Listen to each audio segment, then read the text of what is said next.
आज बात करते हैं जो हमारे पैनल में जो सीटी लगी रहती है वो काम प्रॉपर कर रही है या नहीं कर रही, उससे हम कैसे पता करेंगे। अब इसको पता करने के लिए हमें दो चीज़ की रिक्वायरमेंट की ज़रूरत पड़ती है। फर्स्ट, कैलेमीटर की रिक्वायरमेंट पड़ती है जिससे हम करंट नाप सकें। दूसरा, हमारे पास जो जो सीटी लगी हुई है उसकी रेशियो कितनी है उसे भी जानने की ज़रूरत पड़ती है। बिना रेशियो के हमें पता नहीं चल सकता है कि ये सीटी प्रॉपर काम कर रही है या नहीं कर रही है। जैसे फॉर एग्जांपल तौर पे मान लेते हैं हमारे सिस्टम में जब हम कैलेमीटर से जब एम्पियर नापते हैं तो मान लेते हैं 80 एम्पियर हो रही है, 80 एम्पियर फॉलो कर रही है। अब देखते हैं कि सीटी का जो रेशियो है 100/5 है, तो 100/5 को जब डिवाइड करते हैं तो हमें जो रिजल्ट मिलती है 20 मिलती है, 20। तो अब 80 को जब 20 से डिवाइड करते हैं तो हमें जो रिजल्ट मिलती है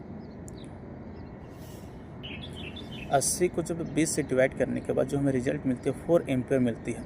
तो अब सीटी का जो S1 S2 जो टर्मिनल होती है उसमें हम कैलेमीटर लगा के एम्पियर को जब चेक करते हैं तो उन दोनों S1 S2 में दोनों में ही 4 एम्पियर जब हमें रिजल्ट मिलती है, तो इससे हम कह सकते हैं कि हमारी जो सीटी है ये प्रॉपर काम कर रही है, ये हेल्दी कंडीशन में है। इसी का अपोजिट अब हम लोग क्या करेंगे, अब हम लोग पहले S1 S2 का करंट नापेंगे कैलेमीटर से। तो इसमें जैसे फॉर एग्जांपल तौर पर मान लिया 4 एम्पियर करंट मिली। अब जो हमारी करंट सीटी का जो रेशियो थी वो 100/5 थी, तो इसका जो रिजल्ट आ गया 100/5 को जब डिवाइड किया जाता है तो 20 मिलता है।